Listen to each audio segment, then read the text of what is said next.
to talk about sex, orgasms, and communication, and just how important communication is. I'm also going to introduce you to something new that I learned today called the O shot.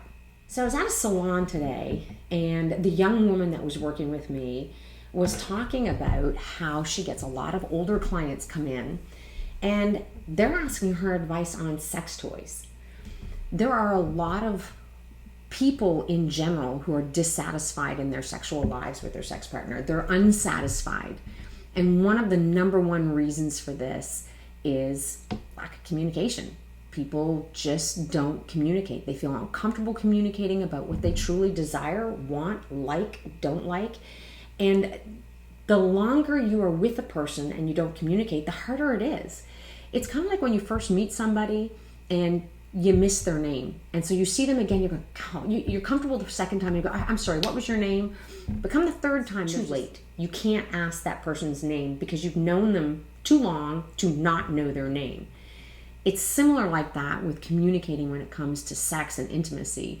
When you've been with somebody for a while and you've chosen for whatever reason, awkwardness, whatever reason, to not communicate, especially if you've been with somebody for a while, to all of a sudden just decide to start communicating can be really vulnerable. You put yourself out there for vulnerability, but can also bring up a lot of defensiveness. If all of a sudden after 20 years, you tell your husband, I don't like how that feels, automatic response can be, what? I've been doing this for 20 years. How could you not like it?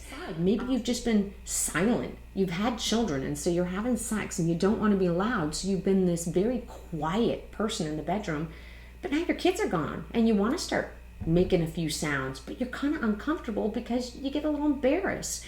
When we're naked, inside and out, and we're being vulnerable, it can be really hard to cross that threshold to doing new things or just being ourselves or trying to figure out what do we like and what we don't like.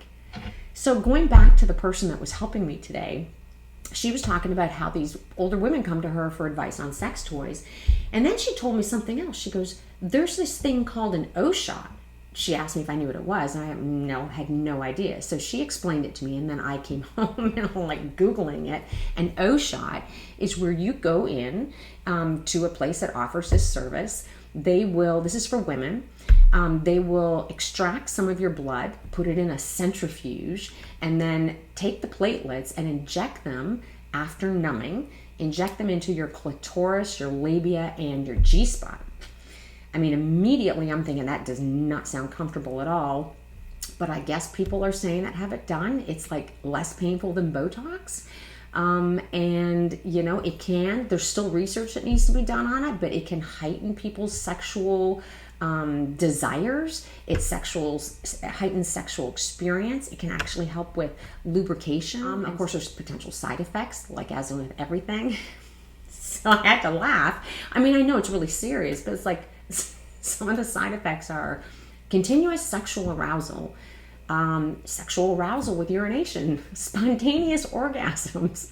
I'm thinking, okay, if you're going to be doing the O shot, let's hope you're retired and you're not having to go to work or be around anybody, because you're going to look like a really happy person making a lot of sounds.